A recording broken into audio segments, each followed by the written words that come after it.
Là, vous revenez aujourd'hui avec un tour du monde des terres françaises oubliées, Michel. Eh ben oui, c'est ça, c'est mon petit regret de l'Empire, en fait, hein, de la puissance de la France, du temps où elle en avait. Savez-vous, chers amis, que la France a une superficie supérieure à celle de la Chine? Oui, je le maintiens. C'est la conclusion paradoxale d'un petit ouvrage savoureux, plein de fantaisie et d'érudition, de Bruno Fuligny, qui est un de mes habitués des plateaux de la chaîne Histoire. C'est un historien tout à fait intéressant et joyeux, à qui on doit déjà des livres marrants. Il avait fait une recension des candidats bizarres, marginaux et farfelus de 1848 à nos jours, c'est-à-dire tous les élus auxquels on avait heureusement échappé, et un réjouissant petit dictionnaire des injures politiques. Là, ce grand érudit des causes marginales nous propose un tour du monde des terres françaises oubliées aux éditions du Trésor, qui n'ont jamais si bien porté leur nom, parce que ce livre est un petit trésor de découverte et de sourire.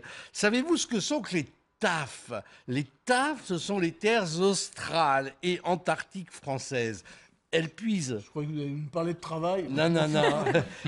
Encore que tu vas voir. Mettez ça de Elles côté un puisent moment. leur origine historique dans les explorations du chevalier de Kerguelen dans les années 1770 et dans celle de Jules Dumont d'Urville un demi-siècle plus tard. Et c'est à d'Urville que la monarchie de Juillet doit l'appropriation de grandes zones au profit de la France, de grandes zones de l'Antarctique, dont la terre Adélie, qu'il baptisa du prénom de sa femme. Une zone, écoutez bien, de plus de 430 000 km² s'étendant du pôle sud jusqu'au littoral de l'Antarctique, au milieu de deux secteurs revendiqués par l'Australie. Et Bruno Fuligny établit donc que la France a des frontières communes avec l'Australie et même un petit rocher qu'on appelle le rocher X, une petite éminence qui sépare à un moment donné l'Australie de la France, exactement comme le Mont Blanc sépare la France de l'Italie. Alors ce malheureux du Mont d'Urville, on apprend que il a vraiment résisté à toutes les tempêtes de l'océan, aux terres glacées inhospitalières. Il a fait plusieurs fois le tour du monde et il est mort avec sa femme et leur fils dans un des tout premiers accidents de train en 1842 en banlieue parisienne. C'était bien la peine d'aller si loin. Le livre est bourré d'histoires de ce genre d'anecdotes savoureuses comme la saga de Alcide Jean Desmazures conquérant les îles de Chesterfield, dont l'acte de souveraineté sera enregistré le 25 octobre 1878. Et là, quelque chose pour mon voisin.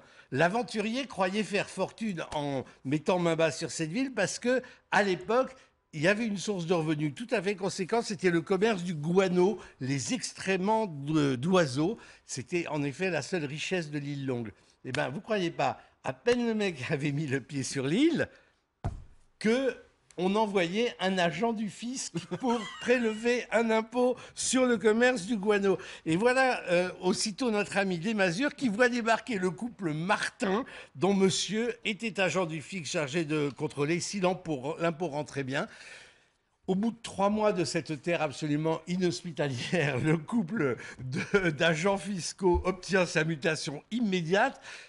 Alors, l'administration fiscale décide que l'impôt va se faire purement sur une déclaratif, et là, au forfait déclaratif, et là, curieusement, il y a une chute vertigineuse de la production de guano et les ressources baissent évidemment par fausse déclaration. Voilà, écoutez, je ne vous dis pas que ça va révolutionner le monde, mais on va de surprise en surprise. Il y a aussi cette île française de la Passion au large des côtes mexicaines, qui est en fait un volcan marin éteint, évidemment, la moitié de l'année sous l'eau. Et donc, si vous voulez, c'est une terre française par intérêt. C'est une sorte d'intermittent du spectacle pour la France. C'est-à-dire que la moitié de l'année, c'est une terre française et l'autre moitié, on ne la voit pas. Voilà, c'est un petit livre qui tient de Jules Verne, de la pataphysique, d'un formidable travail d'érudition joyeuse.